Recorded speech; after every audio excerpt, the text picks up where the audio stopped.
I did ask Joe Biden to be transparent about his health records in an interview in 2020. I did ask him about the fact that voters but then he wasn't. Thought that he was not transparent at all. No. He promised you that he would be transparent about his health records, and then he wasn't. And when you sat with him again, at all. including 1 month after the Jackie Walorski thing, you didn't ask him about it. You didn't follow up on the fact that he was falling up the stairs, that he was losing his train of thought regularly, that he was slurring, that he was incomprehensible, that he was getting lost on the White House lawn. You sat right across from him and you asked none of that, notwithstanding the fact that he had promised you he would be fully transparent about his health issues.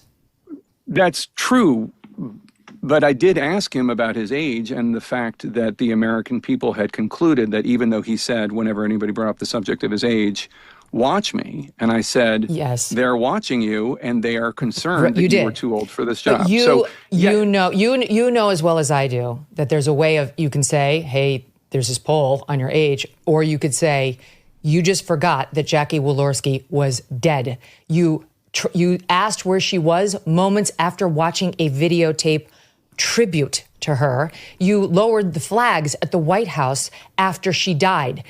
This happened 13 days before you sat with him. There is a way of pressing a man like that on the actual infirmities to bring it home to him and to the audience, and you didn't do it. That's correct. I didn't. And like I said, I feel humility about my coverage. I mean, it's not like I was asking him his favorite movie or his favorite color. We were talking about Putin. We were talking about other issues of national importance. But yeah, I mean, of course, I've said I look back at my coverage with humility, and I wish I did cover the issues of age and acuity, but I wish I had covered them much more. And I wish, I mean, of course, it's May 2025. Do I wish that in that 10, 15-minute interview I had with Biden in October 2022, that this had been the only subject? Because I had then well, it wasn't what I know just that, now. though, Jake. It wasn't just that. I mean, you sat with him a couple of times in the course of his presidency, and these issues were not pressed. Well, there was at least that time, and then there was the time at the beginning. And but separate and apart from that, you covered the Biden's presidency. No. Let me just finish my point. You covered the Biden presidency. I had one interview with him and it was 13 days after the Jackie Walorski thing. But you covered the Biden presidency aggressively throughout the 4 years, and you didn't cover mental acuity hardly at all. I mean, time and time again, when issues came up, you seemed to be running cover for the president. I don't think interested. That's true. Well, I mean, we'll start with the Lara Trump issue that you referred. Here it is. This happened in 2020. This is crazy to me. You can't play both sides, right? Apparently you can. Apparently you can. You can make a lot of money doing so, playing both sides, because you can play cover up for the president at the time that he was the president, and now you can make money exposing all the stuff. Yep. With humility. With humility. The thing that disgusts me the most is that we know how the previous administration was with media outlets. They didn't allow transparency. They didn't allow outlets that were, quote unquote, opposition to them to actually interview the president, to have a sit down with the president.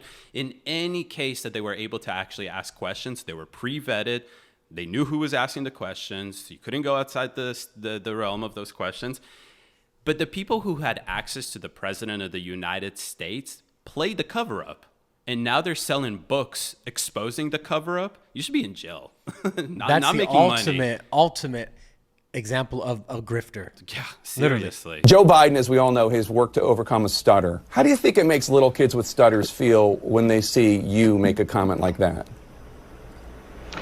First and foremost, I had no idea that Joe Biden ever suffered from a stutter. I think what we see on stage with Joe Biden, Jake, is very clearly a cognitive decline. Okay. That's what I'm referring to. It makes me uncomfortable you have to watch somebody on stage search for that's so questions. amazing. You're trying to tell me that what I was suggesting was I think that you were stuttering. mocking his stutter. Idea, Joe Biden. Yeah, I think you were mocking his stutter, and I think you have absolutely no standing to diagnose somebody's cognitive decline. And it's very concerning to a lot of people that this could be the leader of the free world. Okay. That is all I'm saying. I genuinely feel Lara sorry Trump. for Joe Biden. I appreciate it. I'm sure it was from a place of concern. We all believe that. Lara Trump, thank you so much.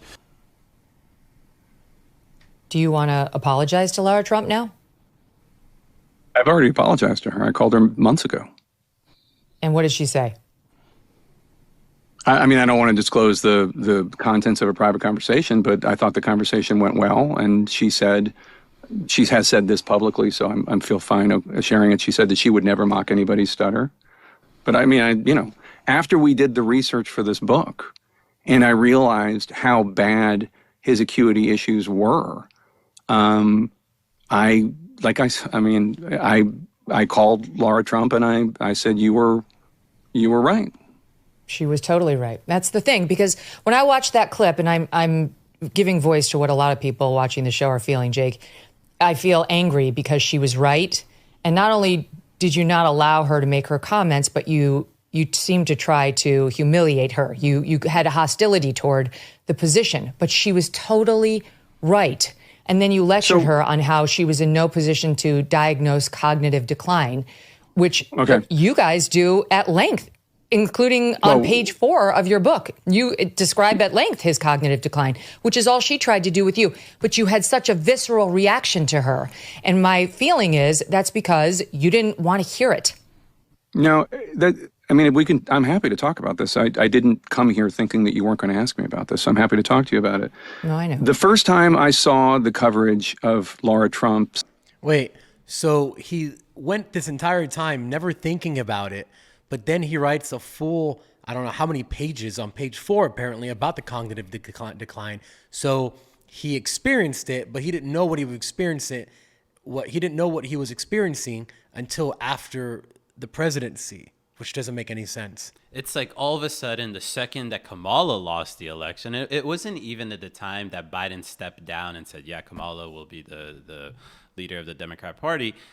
It was only after Kamala lost the election. I want you to think about how we probably wouldn't have had this book. We probably wouldn't be watching this interview with Megyn Kelly. It'd be it would be a book. Yeah. But it'd be a very different book. It'd be so different. Yeah. Exactly. And that's the problem that I have with these pundits and just TV personalities in general, is that when are they not lying to you? They're lying to you while in the moment, and then they're lying to you after the moment, all to do one thing, to continue to monetize it. Make that money, baby. Make that money, baby.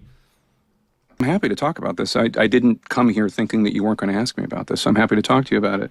No, I know. The first time I saw the coverage of Lara Trump's comments, which were interpreted as her mocking Joe Biden's stutter, was in January 2020. I read it in conservative media. I read it in the Daily Mail. And that's where I saw that her comments were being interpreted that way. After those comments were publicized, it got a lot of coverage, and Sully Sullenberger wrote an op-ed in the New York Times criticizing her about this. So that's the context for that, that I was following up on a story that had been out there months before. This is also in the context of October 2020, a very intense time. People on the Biden side are saying crazy things about Trump. People on the Trump side are saying crazy things about Biden, including Don Jr. suggesting that Joe Biden is a pedophile. So that is the larger context. But as I said, her comments have aged well. My comments have aged poorly. I own that. But I think what is significant is, in addition to me owning that, the reporting that Alex and I have done, which is beyond just, and when I say just, I don't mean to diminish it, but the comments of Joe Biden making gaffes, saying things stupid, tripping, are all important and all deserved to be aired and all deserve scrutiny. But as you know, Megyn, because even though you look 30 years younger than me, we're roughly the same age, Joe Biden has been saying stupid things for decades. Okay? I get what you're saying, but this minimizes it too, because it was more than saying stupid things. But I'm telling you, like over here in my ecosphere, we were covering all of these. It wasn't just falling down; it was getting lost. It was some of the stuff you report in your book. We knew, and we were reporting on, like the multi-jump cuts in the videos of him, where it was obvious he couldn't get through a 1-minute take. So they had to use those. It was clear to us that he was using teleprompter, and there was some reporting on that at the time, all of which the White House was denying. Now, with the current White House, I have some connections. With the Joe Biden White House, I had none, but you did. You did. And so while... You've been in Washington 30 years, Jake. You guys, you and CNN have White House connections, but there was no effort, none, to get to the bottom of this. And now for you guys to write this book like there was a cover-up, it's like there was a cover-up and there was an attempted cover-up. Well, that's exactly it, is that they ridicule the American public, anybody that would raise questions about what the hell is happening with my president. Why is he not able to get through an interview without... Why didn't he do a press conference for like over a year or something like that? Why has President Trump done more press conferences in his first 30 days than President Biden did his whole 4 years? In the second that we bring up a legitimate concern about, hey, he didn't look too well here. Oh, you are this and you're that. You're a bad person. How should kids feel in this moment, right? Ridiculing us. You're making fun of his stutter. You're making fun of old people. You're being a bad person. This is not what America's supposed to be. And now what are they doing? Writing a book about it to say you guys were right, but let us capitalize on this. And you can read all the details, but buy my book and give me money first. Yeah. It's disgusting. And I entertainers. They're entertainers. Entertainers. It was honestly incredible to watch the other guy, Alex Thompson from The Atlantic, and not say a single word for those 8 it had nothing minutes. to do with it. It was a co-writer or whatever, co-author. But Exactly.